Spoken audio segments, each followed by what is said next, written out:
Muy buenas noches a todos mis amados hermanos que se conectan una vez más ya a nuestro programa número 17 como Teología Sencilla. No nos olvidamos que nuestra motivación es poder compartir con ustedes enseñanzas bíblicas que puedan bendecir nuestra vida y especialmente también compartir con ustedes apreciaciones y comentarios que nos puedan dar nuestros hermanos que viven fuera de nuestro país, en otros lugares que no hay duda que con ellos podemos abrazar una fe que nos une en el Señor. Así que les damos la bienvenida a este programa. Debo ser claro con ustedes. Hoy este programa lo hemos grabado, así que está puesto diferido hoy día lunes 8 de julio. Y es porque el invitado que tenemos en esta noche es un invitado que vive en España, por lo tanto el fuso horario nos permite tener una diferencia horaria de 6 horas y se nos hace muy difícil, difícilmente él iba a querer estar a las 3 de la mañana conectado con nosotros, o nosotros a las 3 de la o nosotros a las 3 de la mañana con él para que dé las 10 de la noche allá. Pero aún así, en estas diferencias horarias y en las dificultades que tal vez la distancia nos provee, Dios nos ha permitido compartir con ustedes en esta noche y compartir con el pastor Will Graham. La verdad que, para nosotros es una bendición poder compartir con él.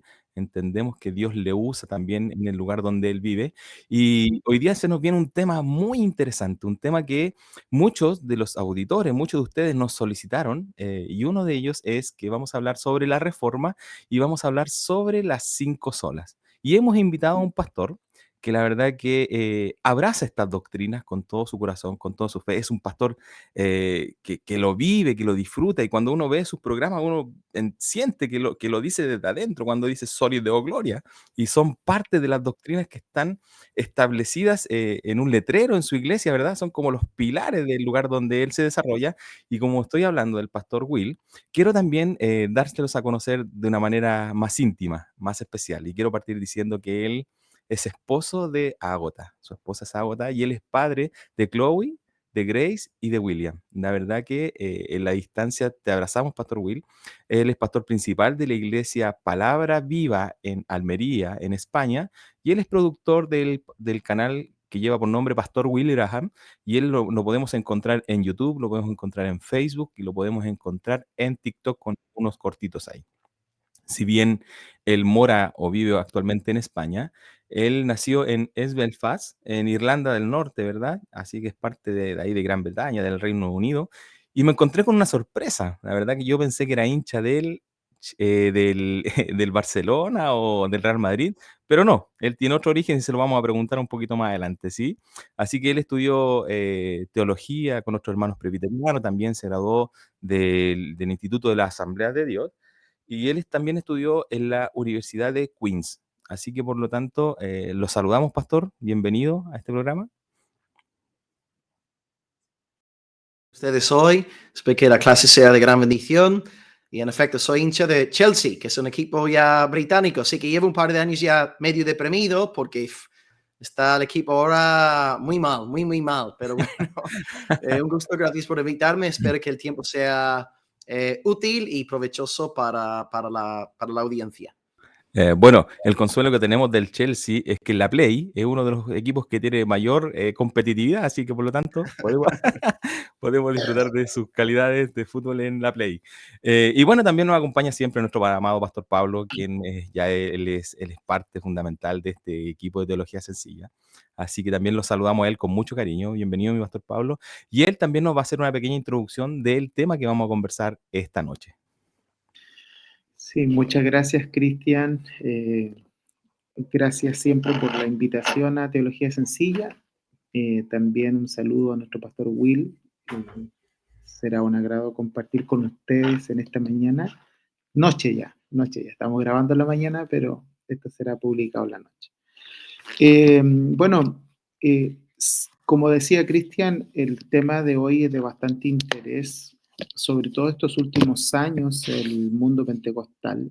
Hay un sector importante del mundo pentecostal que ha tenido un fuerte apego hacia lo ocurrido a la Reforma y ha hecho bastante investigación acerca del tema, de modo tal que siempre rastrear todo este acontecimiento nos permite a nosotros ir recordando la motivación que el Espíritu Santo ha puesto en nuestros corazones de poder tener una teología fundamental, sólida, en lo que ha sido lo que nuestros hermanos reformadores nos han compartido y nos han legado también. El tema de hoy, si bien es cierto, lo vamos a resumir en toda esta conversación de la reforma bajo el lema de las 5 solas. Y como ya lo hemos mencionado en otras oportunidades e incluso en otros eventos, estas salen a través de la protesta que Martín Lutero hace acerca de las indulgencias, cuando la iglesia dominante de aquella época comenzó a trabajar de un predicador llamado John Texel y comenzó a hablar acerca de este tema, el tema de las indulgencias. Martín Lutero levanta una protesta, la que es conocida como las 95 tesis, y estas 95 tesis comenzaron a ser objeto de reflexión en el campo en el que Martín Lutero comenzó a desenvolverse.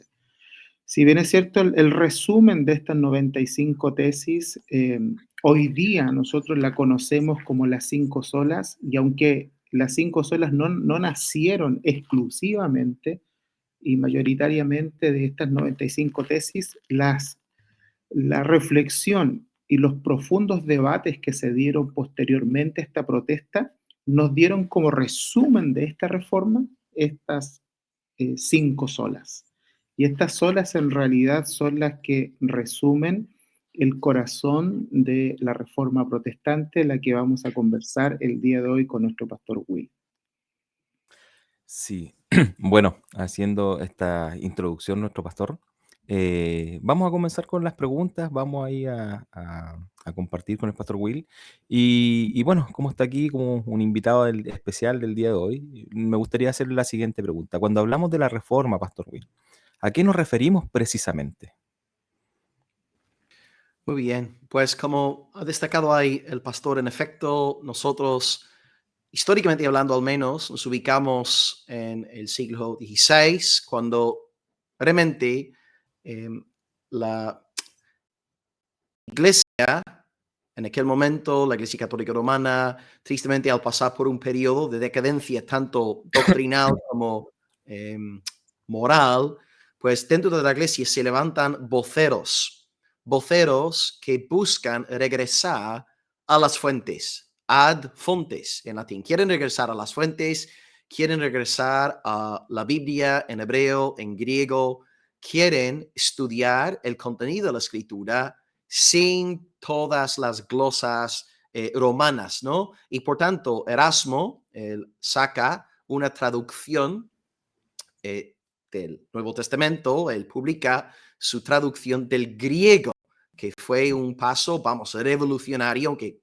Erasmo hasta su muerte seguía siendo un católico liberal, pero Lutero, fundamentándose en el Nuevo Testamento en griego de Erasmo, lo traduce al alemán y bueno, el mensaje de la palabra de Dios recorre toda la parte norteña de Europa, se levanta un movimiento poderoso ahí, y luego alrededor del mundo. Así que en aquellos días vivieron una reforma, lo que querían hacer era reformar la iglesia del Señor, apartarse de los abusos morales, corregir los errores doctrinales. Y en esencia, la reforma en el siglo XVI es el intento por, de alguna forma, devolverle a la iglesia esa pureza, esa sana doctrina que encontramos en la palabra de Dios. Y bueno, los grandes dirigentes de aquel movimiento son conocidos hoy día como los reformadores. Es cierto que antes de la época de Lutero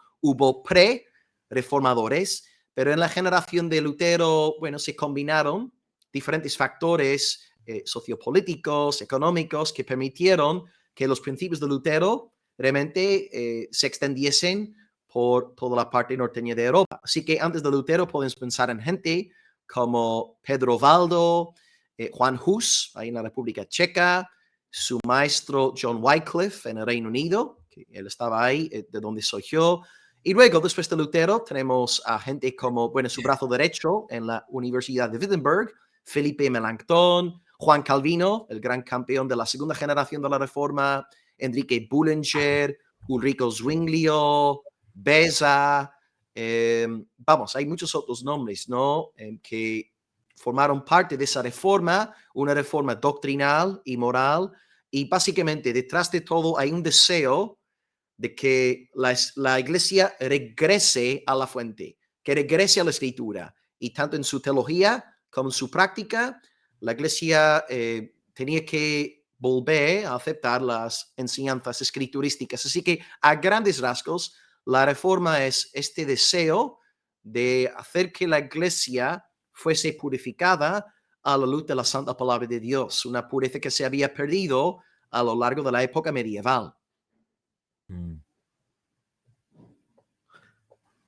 Pastor Will, y pensando también en todo este ejercicio que se dio ahí en la reforma, donde no solamente vemos una explosividad con respecto a poder sacar a la luz de manera uniforme lo que son en realidad estas doctrinas, porque también hubieron algunas diferencias de opinión bastante fuertes. Nosotros notamos en la historia entre algunos reformadores que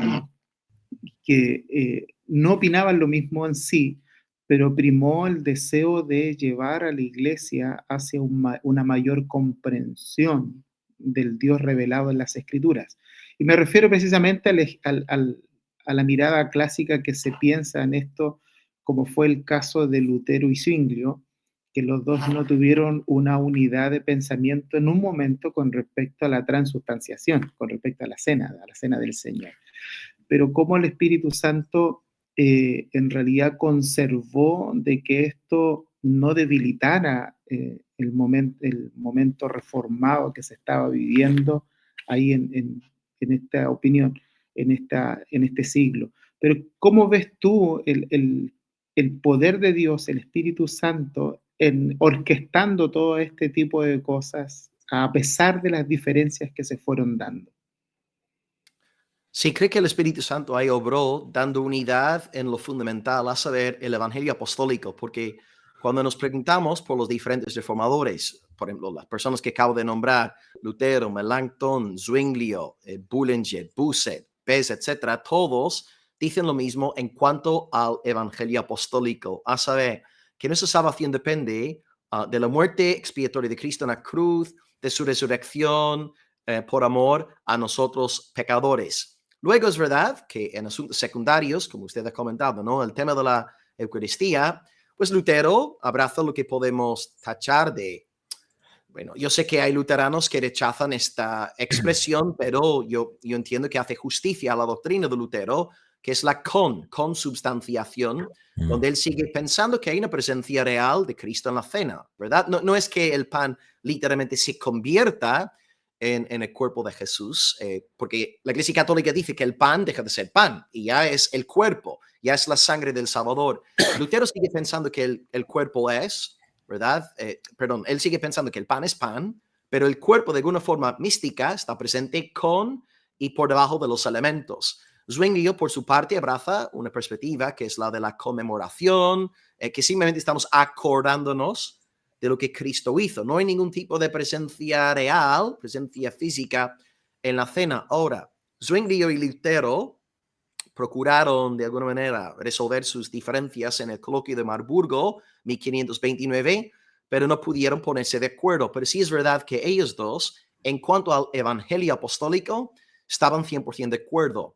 Denunciaron de forma vehemente la maldita proclamación de Roma, a saber que la salvación está en Cristo más la iglesia, más el mérito del propio creyente, más la intercesión de las vírgenes, de los santos difuntos. Entonces, Zwingli y Calvino y todos los demás reformadores encontraron gran gozo en la proclamación de solus Christus. Así que yo veo ahí la obra del Espíritu Santo dando claridad en cuanto a qué es el evangelio bíblico, que realmente debemos defender en vida y en muerte. Porque sí, hay cuestiones doctrinales que tienen su importancia, no lo voy a negar, por supuesto. Incluso hoy día en el mundo evangélico tenemos hermanos, ¿no? En cuanto a milenio, en cuanto a dones espirituales, en cuanto a cómo debe ser la estructura gubernamental de la iglesia, etcétera. Hay temas hoy día que 500 años más tarde hay discrepancias, pero todos estamos de acuerdo en el evangelio apostólico de Solus Christus. Así que yo veo ahí la obra del Espíritu Santo dando claridad, convicción, certeza a la iglesia en cuanto al evangelio y así rescatando a multitudes del falso mensaje predicado por Roma. Así que ahí veo la obra del Espíritu Santo dando testimonio de la gloria del Hijo de Dios en la revelación del evangelio apostólico. Sí, bueno, es importante el desarrollo de cómo lo está presentando, querido Pastor Will. Hace un tiempo atrás, un poquito más de un año, participé, o Dios me permitió participar en la primera convención reformada en Chile que hizo el Instituto Latinoamericano Reformado, donde estuvo Burke Parsons, que es el que administra la iglesia donde estaba el doctor Sproul. Y en esa exposición que hizo también el doctor Noé Acosta, hacía una aclaración en cuanto al inicio de la reforma, y decía que la reforma en sí tenía dos puntos. Un punto que es formal, que era el volver a las escrituras, y un punto práctico que nacía desde el origen de la salvación, o desde ahí se origina o el monergismo o el sinergismo, que era lo que defendía en ese entonces. Por lo tanto, cuando vemos esto, vemos una importancia en este concepto. Y la pregunta es, ¿por qué, entendiendo esta alza de voz que realizan los reformadores, debemos considerar que es importante para nosotros aún acá, en la actualidad? ¿Por qué es importante la reforma para nosotros? Sí, diría por la misma razón, ¿no? Que acabo de explicar, porque aquí está en juego el evangelio. En la reforma no estamos hablando de cualquier doctrina secundaria, estamos hablando del evangelio, el meollo del mensaje neotestamentario, el núcleo de la confesión cristiana. No estamos aquí en el ámbito de verdades, cuestiones secundarias, estamos hablando aquí de la esencia de lo que es necesario para que un pecador sea salvo eternamente. Y esta pregunta es tan relevante hoy como lo fue hace 500 años, como lo fue hace 2000 años, ¿verdad? Así que por esta razón la reforma no pierde su relevancia ni su vigor, porque en cada generación tenemos que instruir a la gente a preguntarse, ¿qué debo hacer para ser salvo? Solamente hay dos respuestas. Hay dos tipos de religión en el mundo, como bien ha dicho el hermano Paul Washer hace poco en un sermón. Todas las religiones del mundo, más allá del cristianismo bíblico, todas las religiones enseñan en última instancia salvación por obras. Son religiones de autoayuda. Tú haces X, tú haces Y, tú haces Z, ya está. Tú puedes alcanzar la salvación. Pero en el cristianismo, lo que aprendemos a partir de la palabra de Dios en repetidas ocasiones es que la salvación es del Señor. La salvación es por gracia, mediante la fe, en la justicia de otro, no en nuestra justicia, ¿no? Como enseñan las otras religiones. Es la justicia de otro, la justicia del Señor Jesucristo, y solamente por medio de él podemos tener paz con Dios. Así que nos respuesta a la pregunta, ¿por qué es tan relevante la reforma? La reforma es tan relevante porque en la reforma se redescubre la verdad tocante al evangelio eterno, que es el único evangelio, la única noticia que nos puede salvar. Es que la reforma, ¿por qué es importante en el siglo XXI? Porque el evangelio es poder de Dios para salvación a todo aquel que cree. Y si no fuese por ese redescubrimiento del evangelio, no haría falta hoy estar hablando de la reforma. Habría sido otro movimiento teológico bonito y ya está, podemos estar aquí conversando. Pero ya que en la reforma estaba en juego el mensaje del evangelio de Cristo crucificado, resucitado como nuestro único y todo suficiente Salvador, la reforma siempre será relevante hasta que Cristo no regrese a por su amada esposa. Qué glorioso. Antes que mi pastor Pablo pase a la siguiente pregunta, leyendo el libro que escribe el doctor Sproul, que es la teología reformada, en uno de esos puntos establece lo siguiente, dice, la teología reformada es antes que todo teocéntrica, en lugar de antropocéntrica, es decir, tiene a Dios en el centro y no al hombre. Esa es una bonita definición que da acerca de esto el doctor Sproul. Así que bueno, vamos a seguir con la siguiente ahí.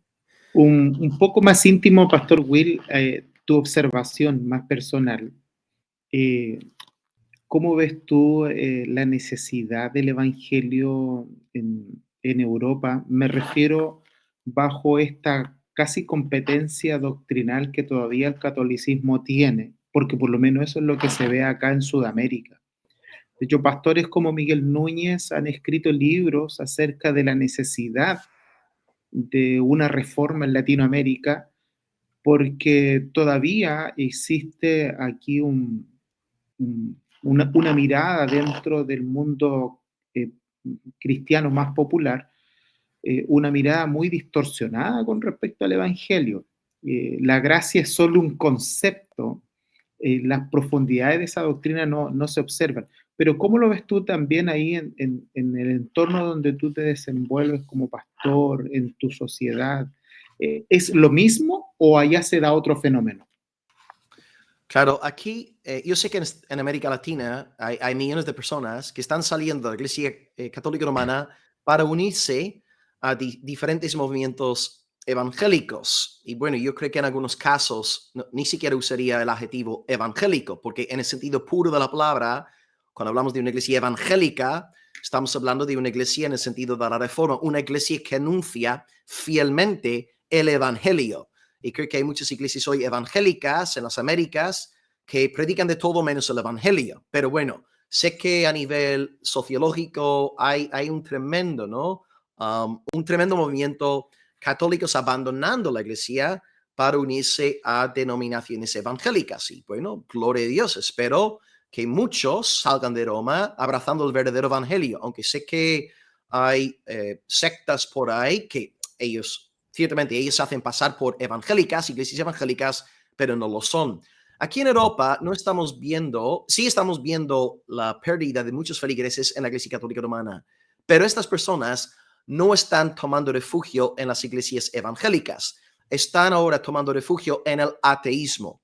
Y ahora la generación de, por ejemplo, los 35 años, más o menos mi generación para abajo, los que tienen menos de 35 años, como regla general ahora, son lo que podríamos tachar de católicos culturales, que por ejemplo en Semana Santa, en Navidad o en las festividades a lo largo del año, verás a estas personas en las procesiones y habrá cierta apariencia de religiosidad católica, pero no son practicantes, no toman la hostia, no asisten a la misa, no confiesan sus pecados, no hacen obras de penitencia, son católicos puramente culturales, pero no son practicantes, en realidad su filosofía es una filosofía atea. Por tanto, nuestra lucha aquí en Europa es distinta, porque lo que está pasando aquí en España es también, el fenómeno es paralelo a lo que está sucediendo en el resto de Europa. Estamos viendo una generación ya juvenil que está abandonando la iglesia, tanto la católica como la protestante, encontrando su punto de referencia ya en el ateísmo. Sí que también en las Américas es cierto, hay ateísmo, pero como en general hay millones que están uniéndose a diferentes movimientos evangélicos. En Europa sí están saliendo de la iglesia católica y también de la iglesia protestante, pero encontrando más bien ese refugio ya en el ateísmo, y te van a decir abiertamente, si sales a evangelizar y hablas con un grupo de chicos de, 20 años, intentamos salir, ¿no? Evangelizar aquí como iglesia, ellos muchas veces te dicen a la cara, yo no creo en Dios, no hay Dios, Dios no existe. Así que a lo mejor en otras partes del mundo es impensable que un joven diga algo así, pero aquí en Europa el ateísmo está de moda, sobre todo esa generación de los 35 años para abajo, predominantemente ya estamos hablando de una generación ya atea con algunos rasgos de cristianismo cultural, pero no con ya convicciones doctrinales, morales cristianas, ¿no? Qué interesante. Bueno, la verdad que en Chile están haciendo algo similar también. Estamos teniendo muy fuerte el impacto del mundo en medio de la juventud. Acá en Chile hay un movimiento que se llama MOU, y Mou capacita de alguna forma a los jóvenes para ir a enfrentar el evangelio en medio de las universidades, en lugares públicos, y la verdad que, le paso el dato igual, ¿ah? Pero es algo que es muy valioso para la juventud de hoy día en Chile abrazar. Ahora, siguiendo con las preguntas, bueno, sabemos que los protestantes no son católicos romanos. Y dentro de esta conversación, me gustaría hacer dos preguntas. Principalmente es, ¿qué nos separa del catolicismo romano? Pero también hizo mención, y creo que es importante darle a entender a los hermanos que van a estar escuchando este programa, que dijo que habían iglesias evangélicas que no lo son.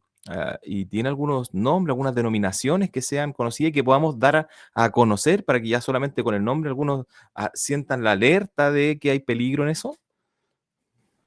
Sí, en cuanto a la primera pregunta, ¿qué nos diferencia de los católicos romanos? Nosotros como evangélicos sí que somos católicos en el sentido puro de la palabra, porque católico quiere Universal. decir algo bello. Católico Mm, significa universal, o sea, todos nosotros aquí, si tenemos fe en Cristo, pertenecemos a la iglesia universal, o sea, estamos en una iglesia local, pero estamos en la iglesia universal. Somos así es. católicos, pero no somos católicos romanos. Ahí está el Mm, punto, ¿no? Sí, católicos todos. Yo sé que hoy día el adjetivo católico, pues lo tendemos a asociar con Roma, pero católico en sí no tiene por qué ser digamos, una palabrota, ¿no? Un taco, como dicen por aquí en España. Así que sí, somos católicos, pero ¿qué nos separa del catolicismo romano? Bueno, podríamos aquí hablar de de los dos principios de la reforma, el principio formal y el principio material. En cuanto al principio formal, nosotros abrazamos sola escritura y en unos segundos explicaré de qué va sola escritura. Número dos, abrazamos el principio material, que es sola fide. ¿Okay? Y entonces, en primer lugar, sola escritura, en segundo lugar, sola fide. El principio formal de la reforma es sola escritura, es decir, la suprema norma de fe y conducta es este libro, la Biblia. No es una encíclica papal, no es una declaración dogmática de Roma, no es un vídeo de YouTube de mi pastor favorito, no, no, la Biblia, la Biblia. Yo tengo que analizar todas las voces a la luz de la palabra de Dios. Muchas veces incluso digo a mi propia iglesia aquí en Almería, hermanos, vosotros podéis decir amén a mis predicaciones si yo os predico conforme a la palabra de Dios. Aquí, en esta iglesia, la voz más importante es aquella de la palabra de Dios. Así que este es el principio protestante número uno, sola escritura. Todas las demás autoridades se tienen que subordinar a la Santa Escritura. Pero claro, ya de entrada en Roma, nada más, por ejemplo, comprar un ejemplar del Catecismo de la Iglesia Católica, ellos, nada más empezar, te dicen que sí está la Escritura, pero luego está la tradición y luego mm, está el magisterio. Y conceden a estas tres fuentes la misma clase de autoridad. ¿Y qué significa esto en la práctica? Significa que la jerarquía de la Iglesia, los líderes de la Iglesia establecen sus doctrinas. Por esta razón, hoy en la Iglesia Católica celebra la Asunción Corporal de María, celebra su concepción inmaculada, ¿verdad? ¿Por qué? Porque estas doctrinas no están en la Escritura, pero los líderes, ¿verdad? La jerarquía de la Iglesia Católica Romana, a través de la tradición, va metiendo nuevos dogmas, y estos dogmas son, todos los feligreses tienen que aceptar dogmas. Así que nosotros como protestantes, sola escritura. Para nosotros la Biblia está por encima de la jerarquía de la iglesia. Para nosotros la Biblia está por encima de las tradiciones de los hombres. Las tradiciones no tienen por qué ser malas, pero cuando hay un conflicto entre la tradición y la Biblia, nosotros nos quedamos con la Biblia. Por ejemplo, Mateo 15, Cristo mm, recrimina a los fariseos por haber invalidado la palabra de Dios mediante sus tradiciones. El tema, por ejemplo, de decir corbán, ¿no? Los fariseos decían, en vez de tener que dar dinero a sus padres para sostenerlos en su vejez, cumpliendo así con el quinto mandamiento, ellos decían, no, no, no, no, corbán, corbán, corbán. Es decir, este dinero que podría usar para apoyarte, papá, apoyarte, mamá, es dinero dedicado a Dios. Y de esta forma, a través de su legalismo religioso, se libraban de guardar el quinto mandamiento. Y Jesús dice, sois unos hipócritas, mediante vuestras tradiciones anuláis la ley de Dios. No estamos en contra de las tradiciones, pero sí estamos en contra de las tradiciones antibíblicas. Así que para nosotros, los evangélicos, la Biblia siempre en primer lugar. Lutero, ¿no? En primer lugar, la Biblia. Ahí podemos leer su famoso discurso de Worms, donde dice que la escritura, mi conciencia es cautiva, es prisionera de la palabra de Palabra de Dios. Dios. Así es. Amén. Y luego el segundo principio, el principio material, es sola fide. Sola fide. Es decir, ¿cómo podemos tener paz con Dios? Solamente por medio de la fe en la justicia del Señor Jesucristo. Ahí está nuestra salvación. No está, pues, nuestra salvación en la fe más el sacramentalismo, más nuestro mérito personal, más la intercesión de los santos difuntos, más mi tiempo en el purgatorio. No. Sola fide. Sola fide. Por medio de la fe en Jesucristo, su justicia es contada como si fuera mía, y ahora delante de Dios, Él declara que yo soy justo. Al que no conoció pecado, Dios por nosotros lo hizo pecado, para que nosotros fuésemos hechos en Él justicia de Dios. 2 Corintios 5:21. Así que yo, por medio de la fe en Cristo, sé que suena prepotente, arrogante, pero en realidad estoy hablando por la fe. Yo sí soy la justicia de Dios. Yo creo en Cristo y estoy pues vestido de las ropas de gala del Señor Jesús. Y este punto, claro, hace que los católicos echen espuma por la boca, porque su réplica es, vamos a ver, si la salvación es únicamente por medio de la fe, usted, Pastor Will, está fomentando libertinaje. Usted es un ministro de pecado. Usted está diciendo pues que la gente puede hacer lo que bien le dé la gana. Y bueno, hay que explicarle al hermano, bueno, al interlocutor católico, al amigo católico, tenemos que explicarle a él que la verdadera fe siempre acaba produciendo buenos frutos, pero estos frutos no nos salvan, sino que son la evidencia de que ya somos salvos. Estos dos puntos pues nos separan de Roma, el principio formal de sola escritura y el principio material de sola fide. Y creo que, hermano, hubo una segunda pregunta, ¿verdad? Que ahora no me acuerdo cuál fue. Sí, bueno, era respecto a las iglesias que nombró, que se autodenominan evangélicas, pero tienen un peligro porque no es su centro Cristo. Ya. Bueno, pensando ahora en las Américas, ¿no? Todas las iglesias hoy día que van por la línea de la prosperidad, la confesión positiva. En Colombia estamos viendo un auge en el movimiento judaizante, que creo que fue el año pasado, 40,000 evangélicos abandonaron sus iglesias para unirse a sectas judaizantes. También están los modalistas, que también están en las Américas, aquí en España, en Almería, de hecho, hace relativamente poco se abrió la primera iglesia de los Solo Jesús aquí en España, y todas estas iglesias, ¿no? Prosperidad, confesión positiva, los judaizantes, los Solo Jesús, y luego los de siempre, ¿no? Mormones, testigos de Jehová, que intentan darse a conocer como iglesias cristianas, pero no tienen nada, no son iglesias cristianas, son sinagogas de Belcebú, ¿no? Niegan abiertamente la deidad de nuestro amado Salvador.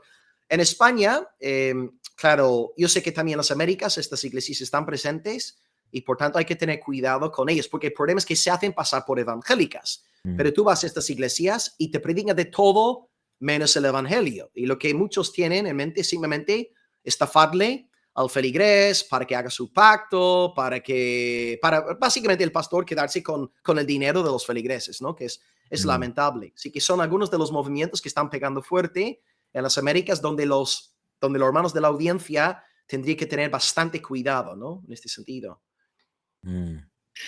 No sé si nos escapamos para otro tema con la pregunta que quiero hacerle, pastor, pero tiene relación con lo que usted menciona, con estas iglesias como los Solo Jesús. Bajo el concepto de sola escritura,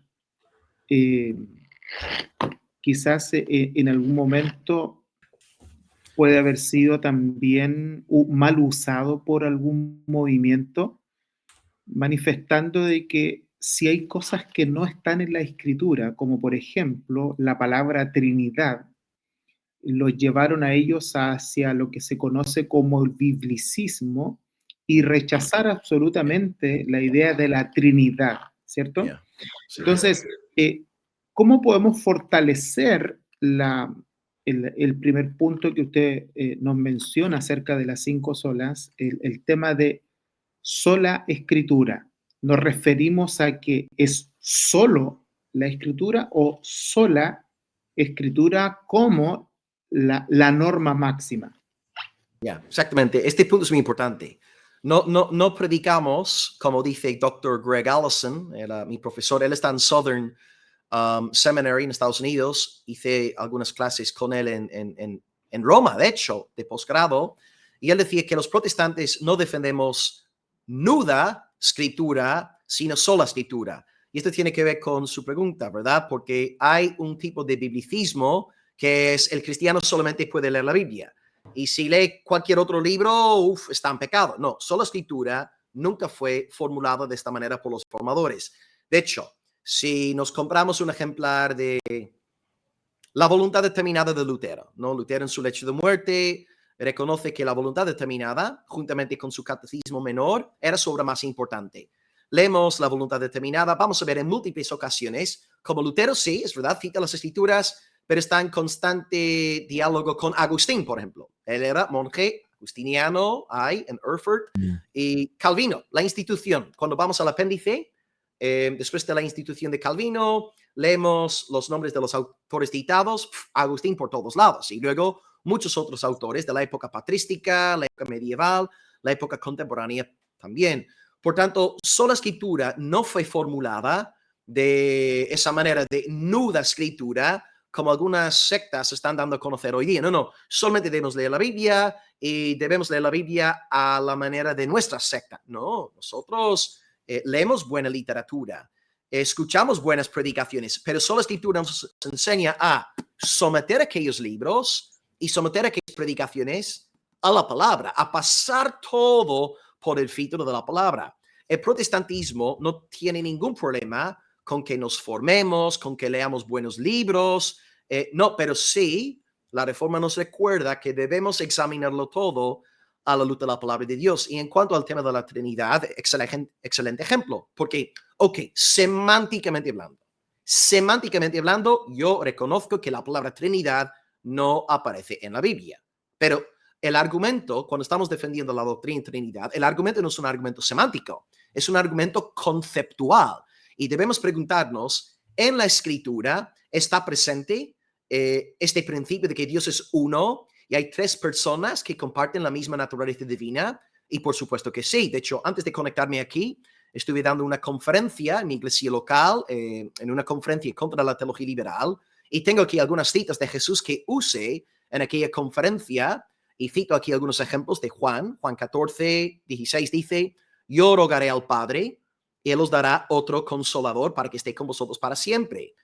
Luego, Juan 14, 26 dice, el Consolador, el Espíritu Santo, a quien el Padre enviará en mi nombre, Él os enseñará todas las cosas. Luego, Juan 15, 26 dice, cuando venga el Consolador, a quien yo os enviaré del Padre, el Espíritu de verdad, el cual procede del Padre, Él dará testimonio acerca de mí. Juan 16, 5 y 7. Ahora yo voy al que me envió, y os conviene que me vaya, porque si yo no me fuera, el Consolador no vendría a vosotros. Y luego último texto hay, Juan 16, 13 al 15. Cuando venga el Espíritu de verdad, Él os guiará a toda la verdad, porque no hablará por su propia cuenta, sino que hablará todo lo que oyere, y os hará saber las cosas que habrán de venir. Él me glorificará, porque tomará de lo mío y os lo hará saber. Todo lo que tiene el Padre es mío, y por eso dije que tomará de lo mío y os lo hará saber. He citado apenas 5 textos que están en un pequeño segmento del Nuevo Testamento. Juan 14, 15 y 16. Y vemos claramente, semánticamente hablando es verdad. No está el vocablo Trinidad. Pero los 5 textos que yo acabo de leer son innegablemente textos trinitarios. Hay un solo Dios, está el Padre, está el Hijo, está el Espíritu Santo. No son la misma persona. Y podría haber puesto también el ejemplo del bautizo de Jesús, el bautismo, ¿verdad? Mateo 3, 16, 17, Dios el Hijo en el agua, siendo bautizado, Dios el Espíritu Santo descendiendo sobre él como paloma, y luego Dios el Padre diciendo desde el cielo, este es mi Hijo amado, en el cual tengo complacencia. Por tanto, semánticamente hablando, correcto, no está el vocablo Trinidad, pero conceptualmente hablando, La Trinidad es una doctrina manifiestamente bíblica y el propio Salvador. Las 5 citas que acabo de daros son citas de la boca de nuestro maestro. Así que hay que tener cuidado con este biblicismo radical y no es un fiel reflejo de lo que nosotros como evangélicos defendemos como sola escritura. Son 2 cosas distintas. Bueno, ahí vemos cómo el absolutismo religioso o la humanidad de la religión destruye de alguna forma o se autodestruye ese concepto de que no hay más, que no hay más, ¿cómo lo digo? Se autodestruye el concepto de que no tienen eh, la palabra en la Biblia como tal, y el biblicismo causa mucho daño. Lo vemos los testigos de Jehová, y cuando hablo del absolutismo son esta traducción propia que hicieron de su Biblia, que tiene errores garrafales respecto a la revelación del Señor Jesucristo. Hemos avanzado en la conversación, no hemos hecho mención a nuestros hermanos que es un programa que está grabado, por tema de horario no pudimos realizar el programa en vivo, pero estamos compartiendo con ustedes un tema muy importante y está relacionado con la reforma de las 5 solas. Hemos avanzado en la conversación y ya hemos nombrado 2 o 3 solas, pero como es el tema principal, me gustaría preguntarles cuáles son las 5 solas y podríamos comenzar a definirlas como tal. ¿Vale? Sí. Bueno, son sola escritura, sola gratia, gratia con la T, son expresiones en latín. Así que sola escritura, sola gratia, solus Christus, sola fide y soli Deo gloria. Así que sola escritura, sola gratia, solus Christus, sola fide, soli Deo gloria. Una breve definición pues de cada sola. Sola escritura, como acabamos de destacar en la última respuesta, enseña que la Biblia es la suprema norma de fe y conducta. Sí, podemos leer otros libros, escuchar a predicadores, amén, y hay otras autoridades en la iglesia, por supuesto, pero todo se tiene que subordinar a la enseñanza de la Escritura. Así que en cuanto a fe y conducta, la Biblia. ¿Por qué creo lo que creo? Porque la Biblia lo enseña. ¿Por qué creo en la Trinidad? Porque es una enseñanza bíblica. ¿Por qué hago lo que hago? Porque me lo manda la Biblia. ¿Por qué me abstengo de fornicar? ¿Por qué me abstengo de mentir, de robar, de matar? ¿Por qué procuro vivir en santidad? Porque son mandatos escriturísticos. Así que, en primer lugar, solo escritura, la Biblia es la suprema, la máxima. ¿Okay? La máxima autoridad en asuntos de fe y conducta. Número 2, sola gratia. Sola gratia nos enseña que Dios nos salva única, exclusivamente por su beneplácito. Dios no nos salva por algo que hubiera previsto en nosotros. No. La salvación es del Señor. De hecho, Lutero, en su obra La voluntad determinada, que antes cité, expone la doctrina de la elección de una forma, impresionante. Uno lee el libro de Lutero y se queda con la boca abierta. Entonces, los reformadores estaban de acuerdo de que Dios nos escoge por soberana, libre, dulce, poderosa, preciosa gracia. La salvación es del Señor, la salvación es únicamente por gracia, no viene siendo condicionada nuestra salvación por nuestro mérito, nuestra virtud, por algo que Dios hubiera previsto en nosotros. Tercer lugar, solus Christus, pues cuando Dios nos salva por su gracia, el mediador que Dios emplea para que recibamos la salvación, el mediador es su Hijo Jesucristo. Así que Dios nos escoge en Cristo.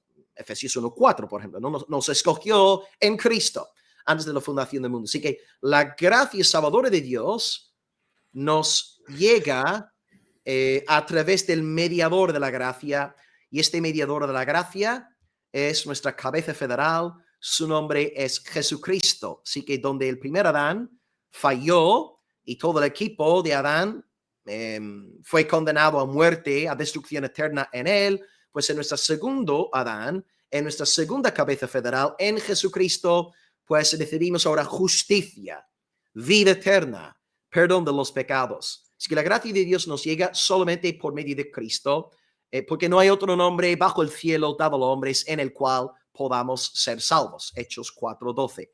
En palabras sencillas, aquel que no es de Cristo no es salvo.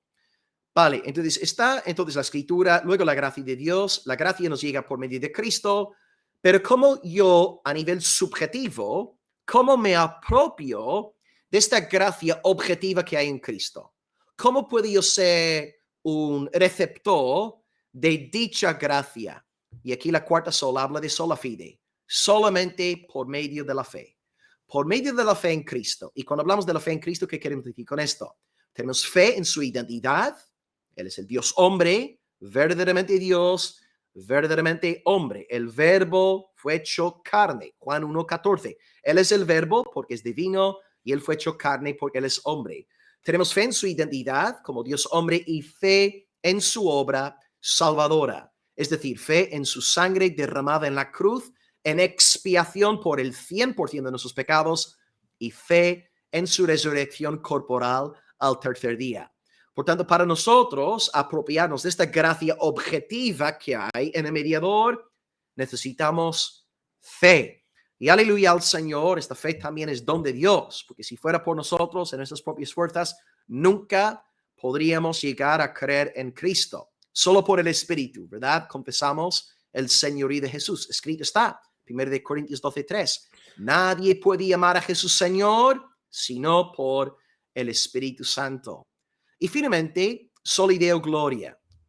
Soli Deo Gloria es la conclusión lógica de las previas 4 solas. Porque si la Escritura es de Dios, a Dios sea la gloria. Soli Deo Gloria. 2, sola gracia. ¿La gracia de quién es? La gracia es de Dios. Por tanto, Soli Deo Gloria. 3, Solus Christus. ¿Quién envió a Cristo? ¿Quién escogió a Cristo para que sea nuestro mediador, nuestro profeta, rey y sacerdote? Dios. Por tanto, Soli Deo Gloria. Número 4, sola fide. ¿Quién nos da la fe?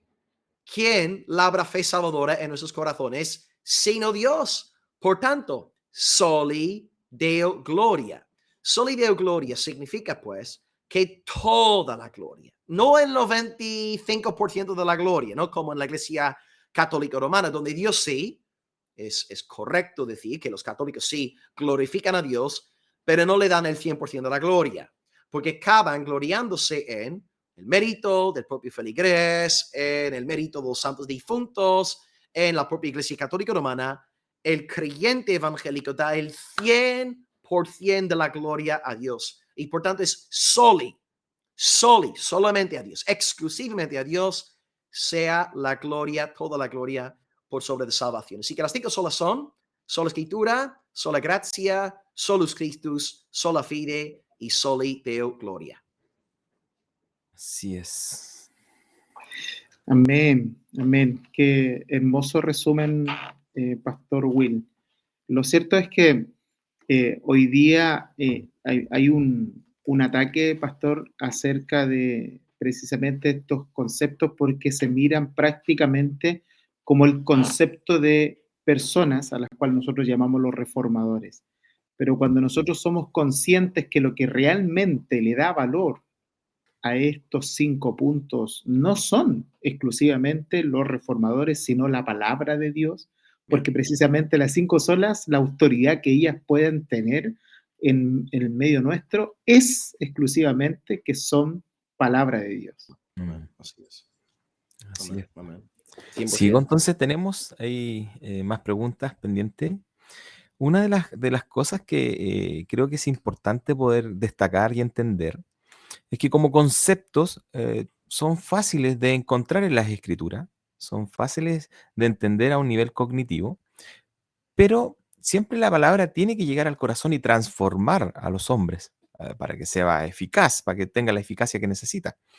Ahora la pregunta es, ¿cómo impactan en el cristiano el que el cristiano abrace estas 5 solas como una esencia de su vida cristiana y diaria? En la práctica, ¿cómo se ve impactado el cristiano que abraza estas 5 solas?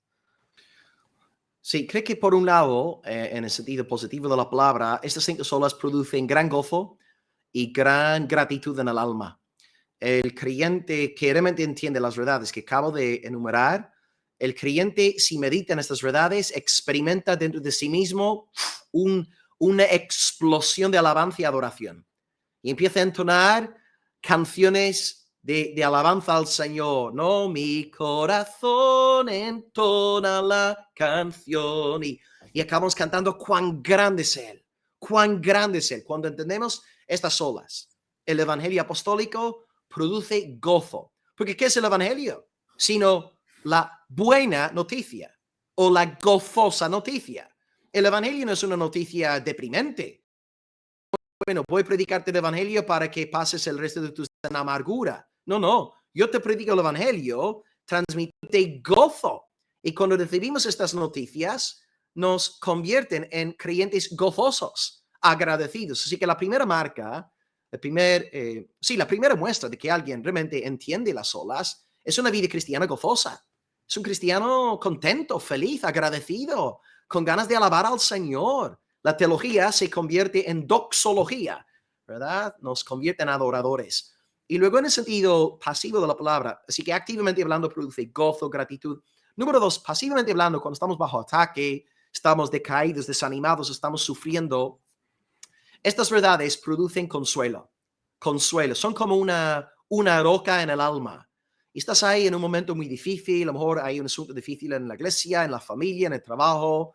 Estás rodeado de nubes, estás en un momento bien duro y te acuerdas de esas verdades y te acuerdas de la salvación, te acuerdas de la gracia de tu Padre, la mediación del Hijo, la fe labrada en ti por el Espíritu, en la fidelidad de Dios, en darte el Evangelio, en sostenerte hasta el día final. ¡Wow! ¡Qué consuelo! ¡Qué consuelo! ¡Qué paz! La paz que sobrepasa todo entendimiento, inunda tu alma. Y he visto, ¿no?, en múltiples ocasiones a lo largo de mi vida, como, sí, por un lado las olas producen gran gozo, gratitud, pero por el otro lado producen una verdadera paz. Porque contrastemos a Lutero, el Lutero después de su descubrimiento del Evangelio apostólico, contrastemos a ese Lutero con el Lutero antes de su descubrimiento del Evangelio apostólico. Y cuando leemos de Lutero antes de su descubrimiento del Evangelio apostólico, era un monje en el monasterio de Erfurt, un hombre que ayunaba, que casi, bueno, por poco se mató ayunando, que podía estar horas enteras confesando sus pecados a los abades en los monasterios. De hecho, sus superiores en los monasterios estaban cansados, hartos de él, porque Lutero literalmente podría estar 3 o 4 horas, él podía pasar 3 o 4 horas confesando sus pecados. Y luego hubo un día, de hecho, un día llegó a confesar sus pecados 6 horas seguidas.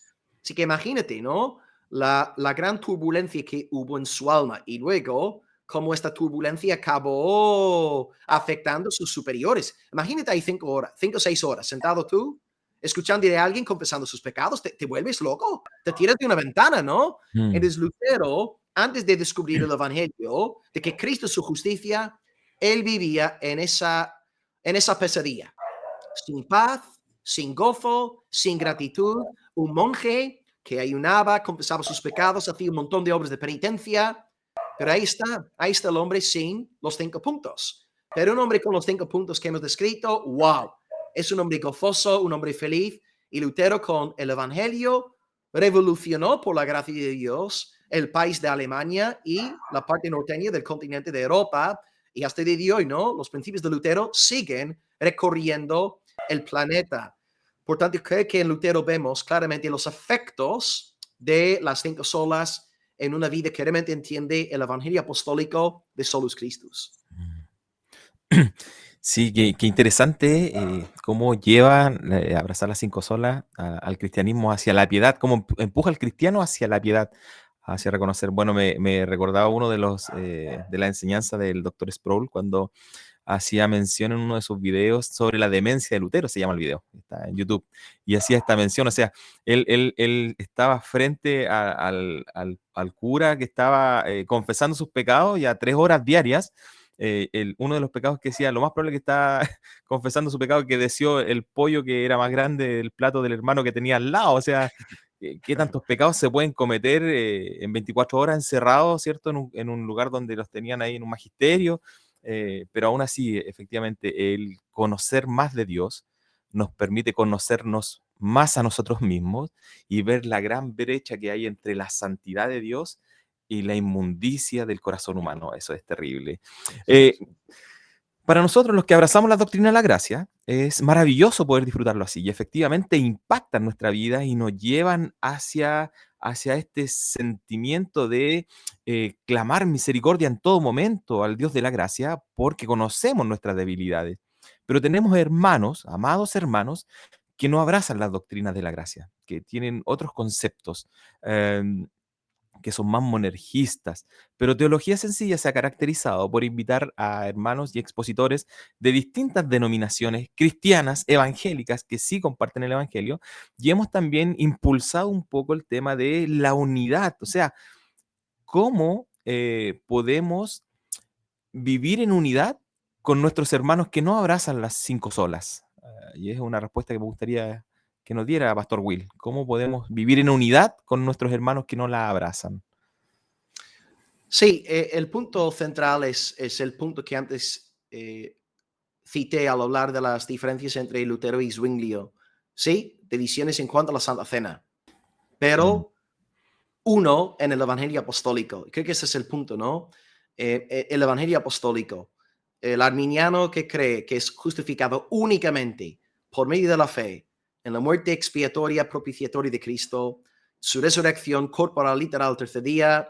Esa persona que está confiando únicamente en Cristo es mi hermano, esa persona es mi hermana en la fe. Somos uno. Ahora, es verdad que luego hay doctrinas más que no son ya de la esencia del Evangelio. No niego su importancia, porque creo que el tema del ¿no? el calvinismo tiene también su importancia y yo hablo mucho entre semana también con personas de persuasión arminiana sobre estos temas. Yo de hecho mi trasfondo es arminiano, aunque llevo ya 8 años fuera del arminianismo, pero los arminianos son mis hermanos en la fe, oran, aman al Señor, viven en santidad, evangelizan. Así que debemos tener cuidado aquí con cierto sectarismo, ¿no? Y no entender que todo aquel que es del Evangelio, todo aquel que es de Cristo Jesús es mi hermano, es mi hermana en la fe. No niego que haya, en efecto, asuntos donde no estamos de acuerdo. Está bien. Por eso podemos hablar, sentarnos, conversar, por supuesto, pero sí tener cuidado con ciertas cosas que a veces vemos en las redes de personas, no voy a nombrar nombres, ¿no? Pero en esta última semana, ¿no? Un pastor ahí por el sur, en las Américas, ha salido diciendo que los predicadores calvinistas son unas ratas, ¿no? Digo, madre mía, mm, pero estas no son las formas. ¿Cómo puede un calvinista tachar a un arminiano de rata o viceversa? Esto no es. ¿Dónde está el amor fraternal del Espíritu Santo ahí? Así que debemos entender que nuestra unidad es unidad en el Evangelio. Luego podemos conversar sobre otros temas como Lutero y Zwingli sobre la Santa Cena, pero entender que en el Evangelio, ahí está nuestra unidad, el Evangelio. Y como decía Spurgeon, la unidad que no es la unidad en el Evangelio, es la unidad del infierno, ¿verdad? Así que la unidad que realmente nos tiene que importar es la unidad del Evangelio. El que sea del Evangelio es mi hermano, es mi hermana, lo amo, lo recibo en el Señor, porque esta persona ha sido recibida por Dios, y ahí está el punto para realmente empezar nuestro diálogo, ¿no? En cuanto a la esfera de la unidad. Así que el Evangelio es el punto de unidad. mm. Qué, qué buen comentario. La verdad que justamente ayer estaba hablando con unos amigos y le preguntaba porque encontramos un escrito, un artículo que escribió Wesley, Juan Wesley, que es el fundador del metodismo, y en su origen Wesley no tenía una diferencia teológica grande con el anglicanismo que es su raíz, sino que una experiencia mayor a vivir lo que él tenía como concepto teológico, y desde esa rama, desde el metodismo, nace el pentecostalismo en Chile, al menos, con esta función wesleyana, pero Wesley escribía lo siguiente, o sea, ¿cómo puede estar disgustado o cómo se puede mirar mal a un hermano calvino o un hermano que abraza la enseñanza de Calvino o de Arminio? O sea, llevaba a la unidad. Y una de las cosas que me llama mucho la atención también es que Arminio en uno de sus escritos recomienda mucho los escritos de Calvino. Hoy día están muy polarizados, pero estos mismos en el origen buscaban la unidad y no enlodar al otro, al contrario, o sea, buscaban el abrazar a través de las unidades centrales del Evangelio. Creo que ya hemos avanzado mucho en el programa, generalmente es un programa de 1 hora y un poquito más. Ha sido una conversación tremendamente hermosa, Pastor Will, nos ha bendecido con sus comentarios. Esperamos tenerle una próxima vez en Teología Sencilla, la verdad que le abrazamos con amor en la distancia, pero siempre nosotros cuando terminamos los programas los terminamos con reflexiones de la conversación. Y para eso me gustaría invitar al Pastor Pablo a que pueda darnos alguna reflexión de esta conversación. Luego, Pastor Will, usted, y bueno, y concluyo el programa yo cerrando finalmente. Sí, bueno, gracias por la conversación, Pastor Will. Ha sido bastante hermoso poder reflexionar en esta mañana en la necesidad que tenemos de recordarnos el Evangelio, porque esa es la base principal. Y también, bueno, cuando uno se acerca a este resumen del Evangelio, como son las 5 solas, uno ve una cadena unida de una manera tan hermosa que nos lleva finalmente a la restauración de todas las cosas, porque nosotros en realidad hemos sido creados para vivir para la gloria del Señor, y no solamente para la gloria, sino disfrutando esa gloria del Señor. Entonces, entender que el mensaje que Dios ha dado, su revelación, las escrituras, y que éstas nos llevan a Cristo, nos permiten entender que este Cristo está disponible a nosotros por medio de la gracia que Dios ha querido manifestar por Él. Y lo tomamos por la fe, por ese don que Dios nos da, para que podamos entender de que ese don nos exalta a nosotros y también mayoritariamente a la persona de Cristo como un ser al cual debemos entregar todo honor y gloria. La verdad es que nos hace entender que este evangelio es maravilloso, es glorioso.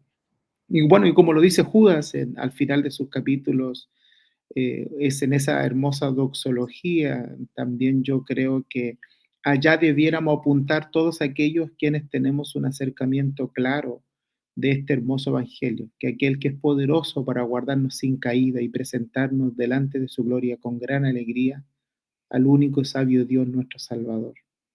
A Él sea la gloria, a Él sea la gloria y majestad, ahora y por siempre. Sol y Deo Gloria, ahí tenemos ya la representación. Pastor Will. Sí, yo creo que lo importante es centrar todo en Cristo. Así es. Como ha dicho ahí nuestro querido pastor, Cristo. Cristo el centro de todo, Cristo el eje, Cristo el motor central de nuestro quehacer eclesial, de nuestra vida cristiana personal. Cristo, Cristo, Cristo. Siempre viviendo a la luz de Cristo, buscando la gloria de Cristo. Porque ¿qué es lo que más desea Dios el Padre? ¿No? ¿Qué es lo que más desea Dios el Espíritu? ¿Por qué está Dios el Espíritu obrando en este mundo? Para glorificar a Cristo, glorificar a Cristo. ¿Qué quiere Dios el Padre? Que su Hijo sea una alabanza hasta los confines de la tierra. Así que alabemos siempre a Cristo con todo nuestro corazón, con cada fibra de nuestro ser. Y también aprovechar la oportunidad aquí, sabiendo que es posible que haya personas en la audiencia, es posible que haya personas que ni siquiera han nacido de nuevo.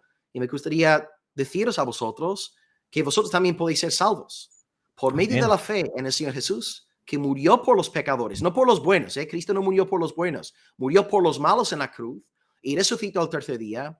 Hoy también mediante el arrepentimiento de vuestros pecados y la fe en el Señor Jesús, vosotros también podéis ser salvos. Y os animo a no solamente disfrutar de una charla sobre un evento que se dio hace 500 años, que hoy vosotros conozcáis a Cristo, que seáis salvos por el poder del Señor. Y qué hermoso, ¿no? Si hoy pudiera haber una fiesta en los cielos y en la tierra por la salvación de algunos miembros de nuestra audiencia. Es que os llamo hoy a poner fe en Cristo, a arrepentiros y a recibir la salvación eterna, gloria a Dios. Así que creo que acabaría resaltando esto. Cristo, Cristo, Cristo, solus Christus. Gloria a su santo nombre. Gracias por la invitación. Ha sido un tiempo muy bendecido y, como hemos dicho antes, soli Deo gloria, aleluya. Vimos la parte pastoral suya, Pastor Willa, la acabamos, esa parte evangelística, pastoral, amorosa, la acabamos de ver aquí en Teología Sencilla, así que va a ser... bueno, la verdad que ha sido una conversación tremendamente beneficiosa, tremendamente hermosa, de bendición. Creo que muchos hermanos en Chile y fuera de Chile que también muchos nos ven, pueden ser bendecidos con comenzar a estudiar las doctrinas de la gracia, las 5 solas. Por ahí alguien dijo que es como volver a nacer de nuevo, el empezar a abrazar la sola fe, solo Cristo, solo Deo Gloria, todo por su gracia. Y mi reflexión final es un poco apuntando un poco más atrás acerca de la Reforma, y es hacer mención del credo de los apóstoles, donde dice: creo en Dios Padre, ¿cierto? Todopoderoso, creador del cielo y de la tierra, creo en Jesucristo, su único Hijo, nuestro Señor, quien fue concebido del Espíritu Santo y nació de Virgen María, padeció bajo el poder de Poncio Pilato, y después creemos en el Espíritu Santo también como la tercera persona de la Trinidad. Gloria a Dios por el programa que tuvimos hoy, es una tremenda bendición. Como digo, esperamos tenerle una próxima vez, querido Pastor Will, en nuestro programa, tal vez hablando de un tema también interesante y contingente. Nos despedimos de nuestros hermanos que nos han acompañado durante el transcurso de esta hora, y déjenos sus comentarios van a quedar escritos, van a quedar visibles, y vamos a responder. Si tienen preguntas, pueden dejar sus preguntas también en el chat. Yo me comprometo a tomarlas por correo electrónico, compartírselas al Pastor Win, y le vamos a sacar más de alguna respuesta también dirigida para cada uno de ustedes. Así que, Pastor Will, muchas gracias. El Señor le bendiga, prospere su obra en Almería. Dios llame muchos al arrepentimiento en ese lugar y siga siendo de bendición no solo para la iglesia local, sino que para muchos que comparten también sus videos. Un abrazo a todos, nos vemos, Dios les bendiga. Chao, chao. Hasta luego.